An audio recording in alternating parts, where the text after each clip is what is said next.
চৰকাৰৰ কোনো উন্নয়নমূলক আঁচনিয়ে ঢুকি পোৱা নাই বোকাখাত সমষ্টিৰ অন্তৰ্গত নুমলীগড়ৰ পঞ্চায়ত পথাৰ গাঁও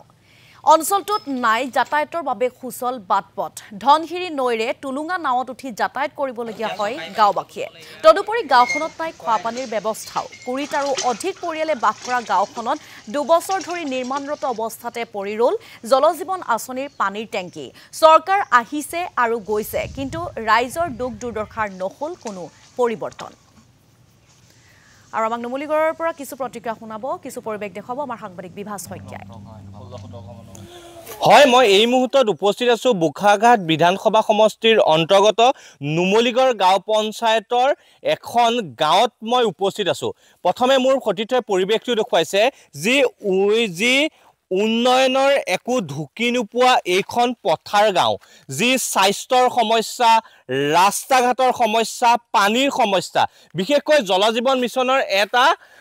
আঁচনি দেখিছো কিন্তু এই আঁচনিটো আজিলৈকে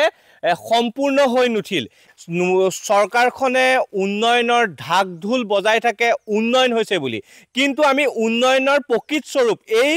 যি গাঁওখনৰ আজিলৈকে একো উন্নয়ন হোৱা নাই বুলি আমি দেখা পোৱা গৈছে স্থানীয় লোক আছে মই স্থানীয় লোকৰ পৰা জানিব বিচাৰিম কওকচোন কি সমস্যা আছে ইয়াত যেহেতু আমাৰ নুমলীগড় পথাৰ গাঁও বহুত পুৰণি গাঁও কিন্তু আমাৰ সমস্যা বহুতখিনি সমস্যা আছে আজিলৈকে আমাৰ ৰাস্তাটো আজিলৈকে ধৰি লওক বৰ্তমান সময়ত এতিয়ালৈকে আমাৰ ৰাস্তাবোৰ ঠিক নহয় আমি বিশেষকৈ এতিয়া নদীতে নাৱতে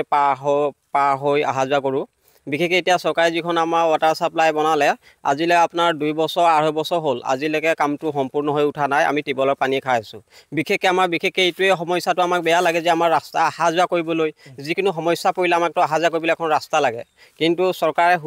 একো এটা সুবিধা কৰি দিয়া নাই বিশেষকৈ আমাৰ স্কুলীয়া ল'ৰা ছোৱালীকে সময়মতে পাৰ কৰিব নোৱাৰোঁ নাৱৰ অৱস্থাৰ কাৰণে এতিয়া কাৰোবাৰ এঘৰৰ নাও আছে আমি এতিয়া বেলেগৰ নাৱত পাৰ হ'বলগীয়া হয় যি নিৰ্বাচনৰ আগত আপোনাৰ জনপ্ৰতিনিধিয়ে আপোনালোকৰ ওচৰলৈ আহে নাই সময়ত বহুত মানুহ আহে ইলেকশ্যনৰ সময়ত আপোনাৰ বহুত ধৰণৰ মানুহ আহে ভোট দিবা আমি তোমালোকৰ গাঁওখন ঠিক কৰি দিম ৰাস্তা পদূলি গোটেইখিনি ঠিক কৰি দিম কিন্তু যেতিয়া ইলেকশ্যন জিকি ৰজা হোৱাৰ পাছত সকলোখিনি পিছুৱাই যায় বিশেষকৈ আপোনালোকৰ ৰাস্তা ঘাট অহা যোৱা যাতায়াত কেনেকৈ হয় যিটো আমি দেখা পোৱা গৈছে এটা আপোনালোকৰ সুচল অৱস্থাৰ ৰাস্তা নাই